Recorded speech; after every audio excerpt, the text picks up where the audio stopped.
Hi everyone, it's so great to see all your faces in person in the library again. If you don't know already, my name is Izzy. I'm the Adult Services Library Technician here at Lewiston Public Library. And we have a great program for you, folktales from around the world. And I hope you join me in welcoming Dr. Phyllis Blackstone of Brunswick, Maine. She is a retired professor and storyteller extraordinaire.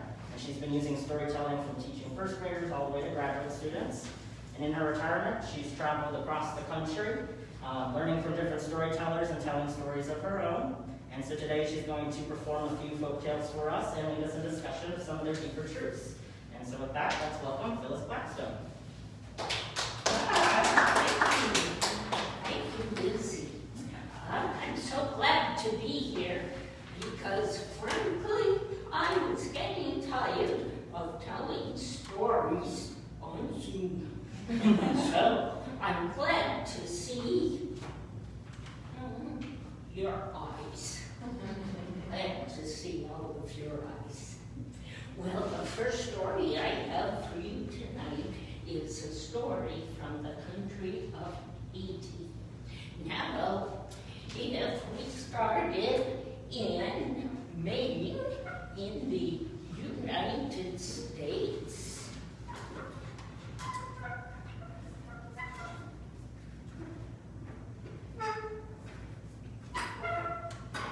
there it is. Here it is. And if we got on a plane and we flew south down by Cuba and right over by the Dominican Republic, right on an island, we would come to a very mountainous area, and that is the country of Haiti. And maybe you've heard about Haiti in the news lately because they've had some very hard times. But anyway, this is a story from Haiti. Once welcome. Once there was a woman who lived at the very top of a mountain in Haiti. Now she raised bees. She had hives and hives of bees, lots and lots of bees. And she gathered all of the honey made by those bees, put the honey into a jar, and then she would put that jar on top of her head and go down the mountain road to the little village and sell her honey at the market. Oh, people would come from all around for her honey. It was the best honey of all. Now, this one particular day, when she had placed that jar of honey on her head, she was making her way down the road when she tripped over a branch, and the jar of honey fell off and broke. It was smashed into smithereens. Oh, no! Oh, no! The woman was very upset. Oh, I've lost all of my honey. I can't go to market. No one will be able to buy honey today. Oh, she was so upset.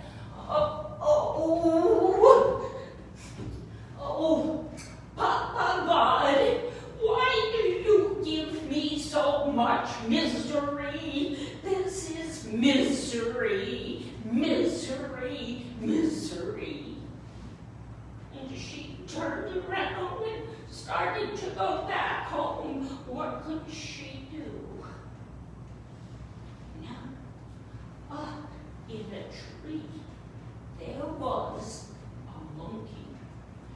And the monkey had been watching all of this. And that monkey was pretty curious. That monkey decided to investigate. The monkey went down and looked at that yellowish kind of liquid all over the ground. The monkey got right down and sniffed it. It smells sweet. So the monkey put his paw into that messy stuff. He put it up to his nose.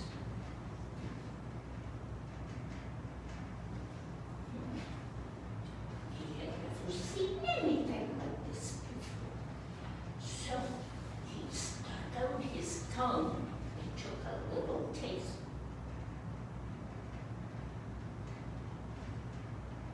Ooh, that tasted good. And he took another taste. And then another one. This stuff, whatever it was, this was delicious. And he reached down and he got another pawful. Oh, so tasty. Oh, he wondered what it was. And then he bent down and he put both paws in. And, oh, he lapped it all up. And pretty soon, all of it was gone. And there was no more of that gooey, yellowish stuff. And Monkey could only think of one thing. What is it? Can I get more? Where could I get more? And he thought about what he heard from the woman. Oh, she called it misery. This is misery. Oh, if this is misery, oh, yeah, I would like some more misery. I would like a bunch more misery. Oh, where could I get more misery? Oh, the woman said, Papa God, why did you give me so much misery? And so it must be Papa God. Well, he would go see Papa God right away, and he would ask for more misery. So that is exactly what he did. He went up the long mountain all the way to the top, and there he found Papa God, who was looking out over all creation. Papa God turned and said, well, hello, Monkey. Why, I'm surprised to see you. I didn't expect to see you today. What are you doing here, Monkey? Oh, Papa God, I have a favor to ask of you. Please, I have a favor. Oh, Monkey, what do you want to ask me? I would be pleased to help you if I could. Oh, Papa God, do you know about misery? Papa God said, well, yes, I do know about misery. Well, Papa God, I love misery. I just love misery. Papa God, would you please give me some misery? As much misery as you can spare. I would love to have as much misery as I can get, because you see, I love misery. Well, Papa God was not too sure about this. He had never had a creature come and ask for for so much misery. He wondered about it, but finally Papa God said, "Now, monkey, are you sure this is what you want?" "Oh, yeah, misery. Could you please give me some misery, as much misery as you can spare?" Papa God finally said, "All right, monkey. If you want some misery, then all right, I will get you some misery." And he went away. And when Papa God came back, he had a burro backpack.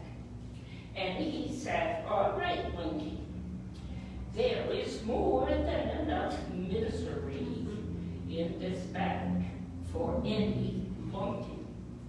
But, monkey, I want you to not open the bag until you get way out into the desert. Okay?" "Oh, okay. And monkey took the bag, and he went way out into the desert. And when he was way out in the middle of the desert, and there was nothing around him, he sat down to open the bag. And he thought, "Oh, I can hardly wait.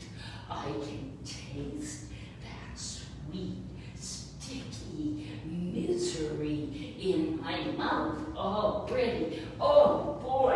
And he undid the knot, and he opened the bag, and oh dear, you know what came out? Dogs! Dogs came out. Can you make a sound like a dog?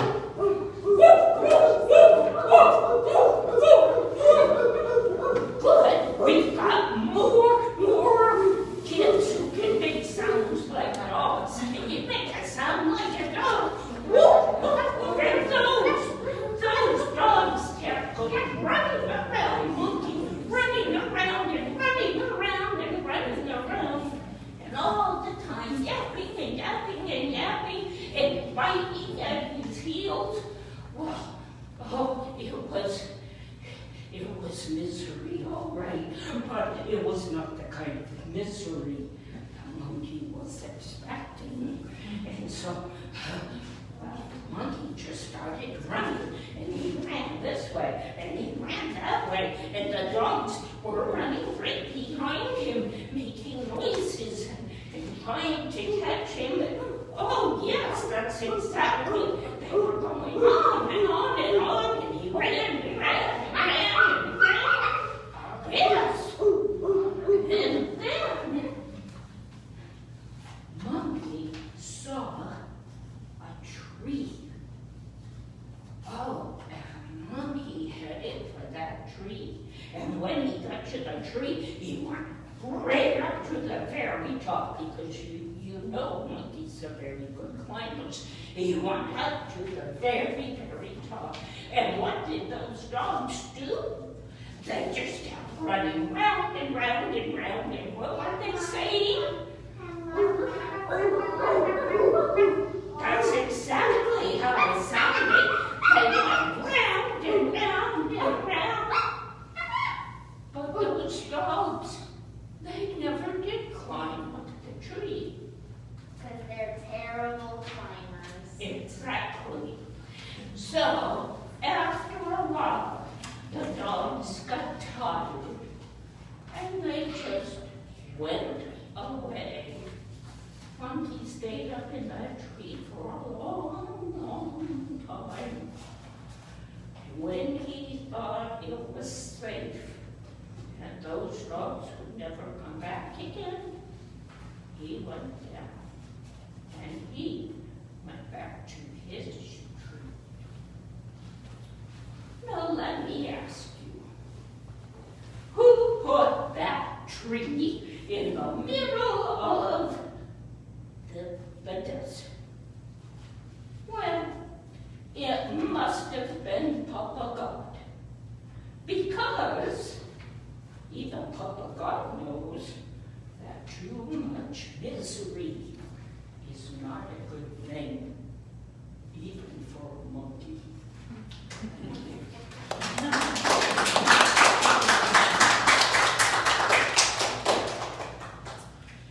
The next story I would like to tell you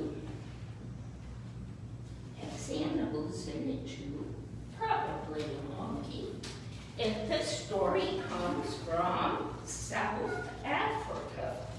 So if you started here from Maine in the United States and you flew a long, long way, you would come to the continent of Africa. Or you could just put it on. Or you could go the other way, right? Well, this is a Bantu story. And Bantu refers to a collection of languages in the south and central part of Africa. There are many different versions of this story. I hope you like my version. Once, there was a drought in the land of Africa. Do you know what a drought is? No water. It had not rained for a very long time. And because it hadn't rained, everything was brown, everything was dry, all of the plants dried up, all of the water holes were empty of water. The poor animals, they were getting so thirsty and they were getting so hungry because all of the plants they usually eat just died away. All of the animals got together and decided they had to do something. They decided that they would all go to another place in Africa where there might be water. So they all got ready for this excursion. The tigers, the elephants, the giraffes, the gazelles, the turtles. Jaguars. That's right. Cheetahs. That's right. Did you say lion? No, in this story, the lion, the king lion, stayed at home because he had to keep watch over everything, of course. So all of the animals got together and they went off and they traveled for days and days and days. And eventually they came to a tree. Oh, it was a magnificent tree. It was very, very tall. And there was fruit hanging from the tree branches. All kinds of fruit. Fruit that was red like pomegranates and orange like mangoes. And oranges. Oh, such juicy, juicy looking fruit. But none of the animals could reach up to the front, up to the fruit. So they sent Giraffe. Giraffe is pretty tall, and the tree was even taller than Giraffe. And Giraffe couldn't reach any of the fruit. And they sent Monkey to climb up the tree, but the tree trunk was so smooth that the monkey couldn't hang on to it and get up. Oh, wanted to taste that fruit so badly. Grandmother Turtle finally said,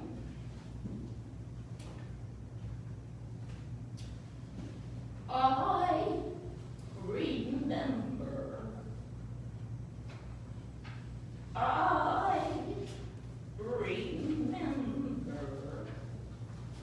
my great, great, great grandmother told me about a tree with fruit, and when you say the name of the tree, the branches would come down and offer the fruit to you.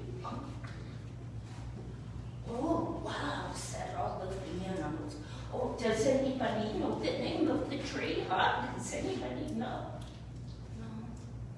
No one knew the name of the tree. Oh, no. Oh, well, what will we do? Well, maybe Lion. He's the king. Maybe King Lion would know the name of the tree. Someone should go back and ask the king. Oh, okay.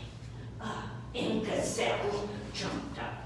Gazelle said, I'm a fast runner. I can run faster than any of you. I should be the one to go get the name of the tree. Okay, they said, go as fast as you can.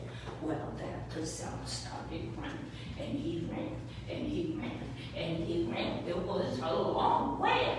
So he was thinking all the time about what a fast runner he was. Well, probably he was the fastest of all of the animals in the whole forest. He was faster than any of the creatures, but the hood made him really, really fast. Yeah, he was a really, really, really fast runner. And he finally got to the lion and said, oh, King Lion, there's this tree and there's fruit, and I need to know the name of the tree. Lion said, Gazelle, the name of the tree is ungodly. Say it with me. Ungodly. Ungodly. Okay, said Gazelle. Gazelle, do you have it? Yeah, the name of the tree is ungodly. I'll remember that the name of the tree is ungodly. Yeah, so he started running back. Ungodly is the name of the tree. Oh, everybody's going to be so happy when he gets back and he has the name of the tree. He will be like the hero, and they will say, oh, Gazelle is the fastest runner, faster than any other animal, and he is the name of the tree, and he will be able to tell us the name of the tree. And, oh, I'm really fast. I'm a fast runner, faster than anybody. And then, oh dear, he fell right into a rabbit hole, and he bumped his head. And when he got up, oh no, but I have to get back. And he ran as quickly as he could. And when he got back, I said, Gazelle, what's the name of the tree? What's the name of the tree? I forgot. Oh, I forgot. Oh, you got me there. I forgot. Oh no. Elephant spoke up and said, I could go. Maybe I don't go as fast as Gazelle, but everyone knows that elephants remember. They have very good So they said, oh, please go as fast as you can. So, Elephant proceeded and plodded as quickly as he could to King Lion. And all of the time thinking, it's a good thing I have a good memory. I can remember everything. Oh, even things that others have forgotten, I can remember. And he was so proud of being able to remember. And he kept going and going and going until he got to the king. King Lion. What's the name of the tree? Lion whispered, what? I already told Gazelle that the name of the tree is ungodly. Oh, yeah, but he forgot it. Okay, Elephant. The name of the tree is Ungodly. Ungodly. Don't forget it. I won't, said Elephant. I won't forget it because I have the best memory of her. And he started to plod. He made his way back to his friends. And at first he kept saying ungodly, ungodly. Ungodly is the name of the tree. But then he started thinking, I'm such a good rememberer. I have a wonderful memory. I can remember everything.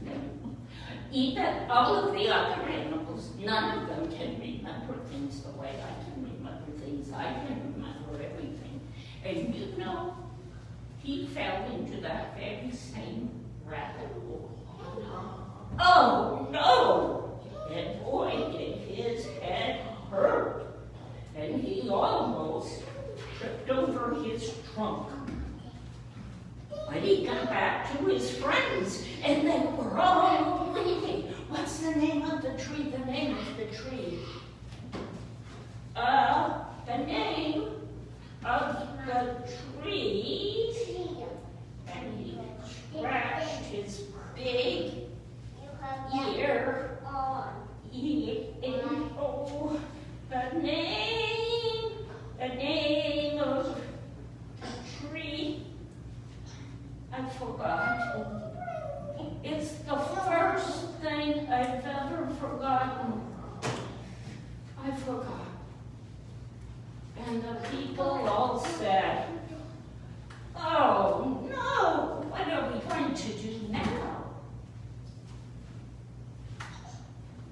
This time, Turtle came. I will go. I know I'm a little slow, but I can go. And the other creatures said, oh, Turtle, you're really slow. But then they remembered that there was this race that Turtle had had with Hare, and Turtle had kept going, and he won the race. Yeah, they remembered that. So finally they said, okay. So Turtle went slowly, slowly, slowly. And he got to the King Lion, and King Lion said, the name of the tree is Ungodly. Don't forget it. I won't forget it, said Turtle. And he proceeded that the name of the tree is Ungodly.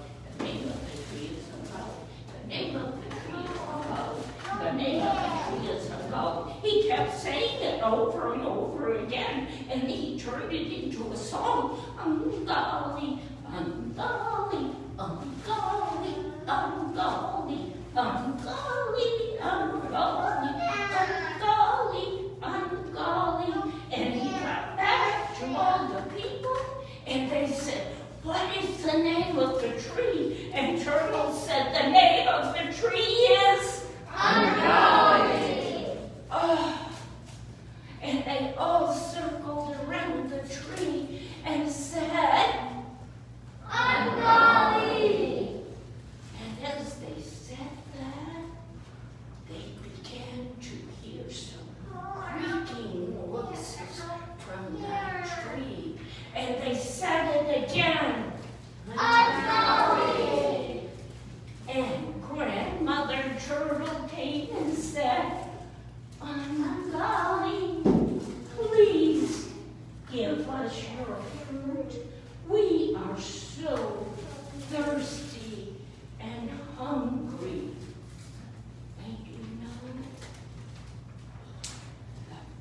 branches began to bend, and every one of those animals was able to eat as many pieces of fruit as they could, until they had no more thirst, and they were all filled up and weren't hungry anymore.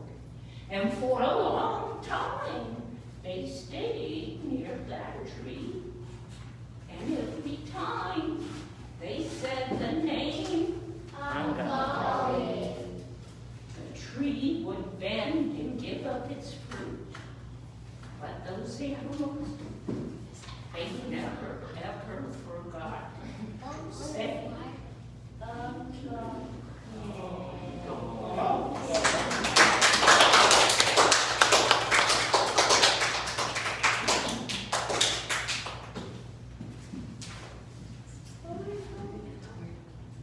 can you say it? Can you stand one more story?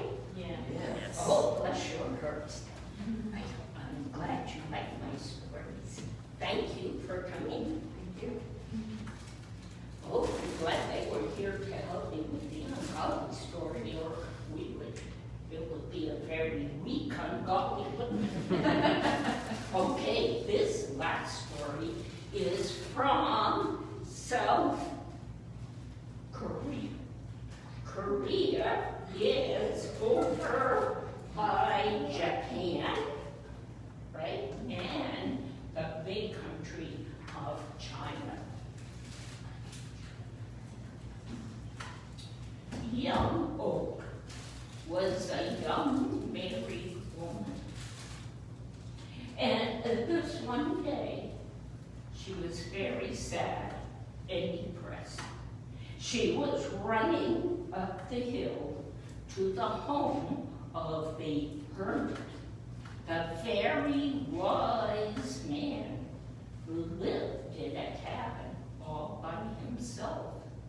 He was known to be a medicine man, and he could make potions to give to people to make them feel better. She ran to see him, and she said, "Oh, sir, I do have a problem, and if you could mix up a potion and give it to me, I would be ever so grateful." Well, what kind of a potion do you need? Tell me what this is about. So the woman continued, "Oh, it's my husband, you see. My husband just came back from the war, and oh, he's so sad, and he's depressed all of the time, and sometimes when he speaks to me, we don't laugh and giggle like we used to, but he seems angry, and he speaks tersely to me. Oh, please, could you give me a potion? I will give it to him, and he will turn into that very nice man that I had as my husband before the war. Thought the hermit. Well, the truth is, I can make a potion for you, but there is one special ingredient that I need, and you probably can't get that ingredient. Well, what is the ingredient? I'll go anywhere I can to get it. Well, to make this potion, I would need to have a whisker from a tiger. A tiger's whisker? Oh my goodness! How would I ever get a whisker from a tiger? Well, said the hermit, that's what I would need, and if you can't get it, I will understand, but I won't be able to make the potion without it. the woman went back home. Oh, maybe she would have to give up this idea. She'd never get a whisker from a tiger. But during the evening, as she thought about it, she thought about the tiger that she had seen in a cave way up on the mountaintop. And you know, by the time the moon came out that night, she had a plan in her head.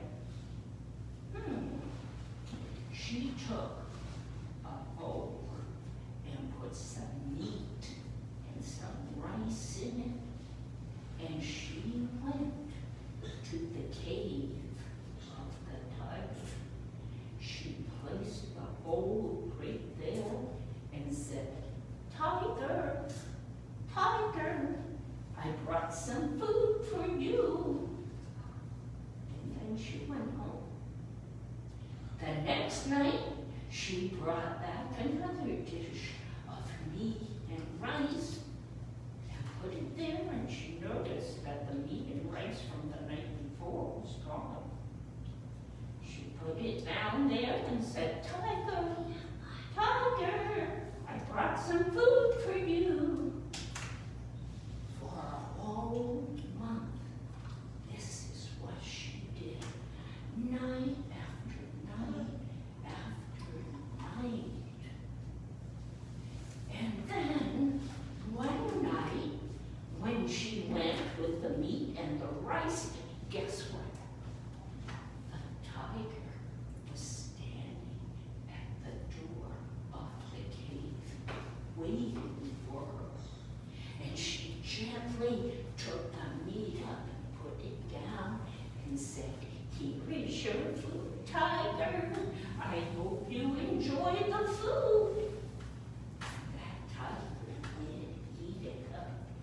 And the next night, and the next night, and the next night, when she went, the tiger was right there at the entrance to the cave, waiting for her.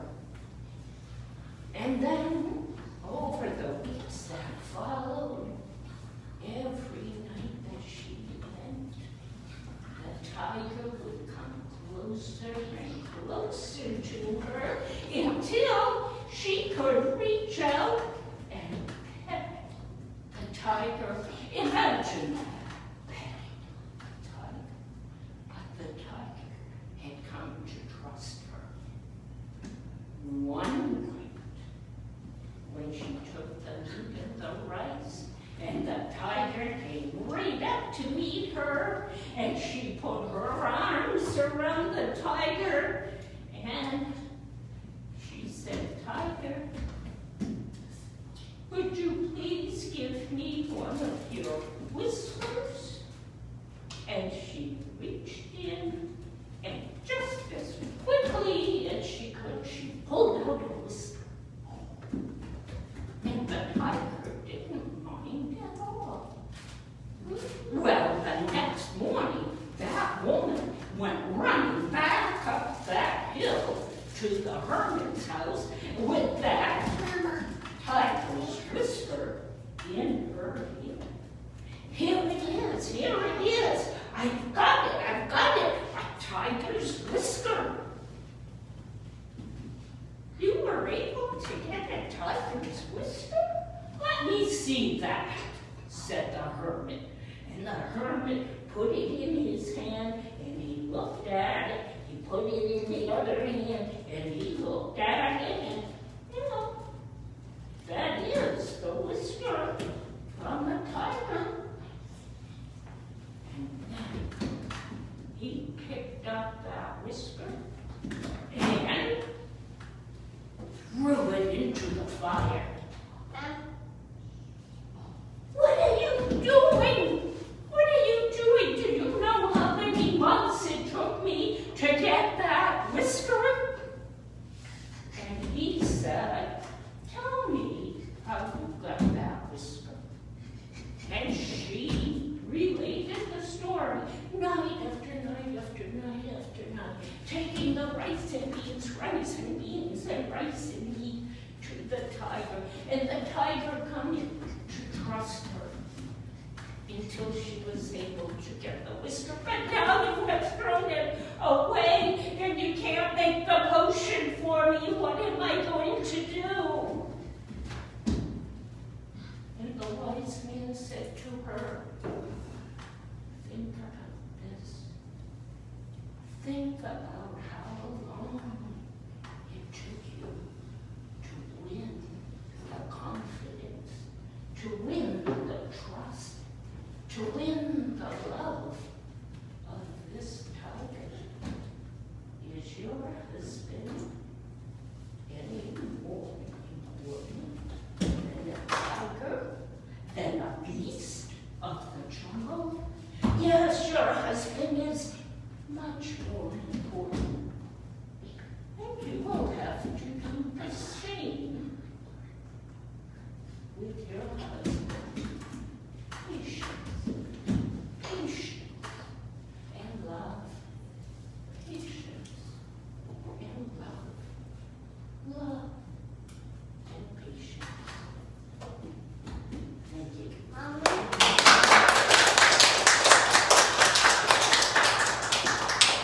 Oh, you're such a wonderful audience.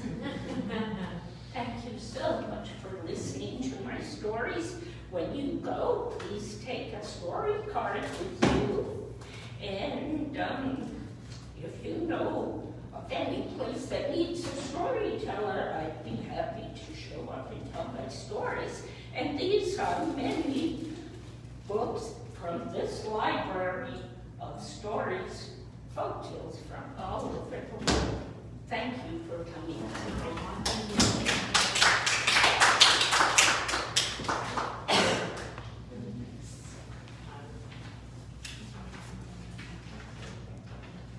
How long have you been doing this?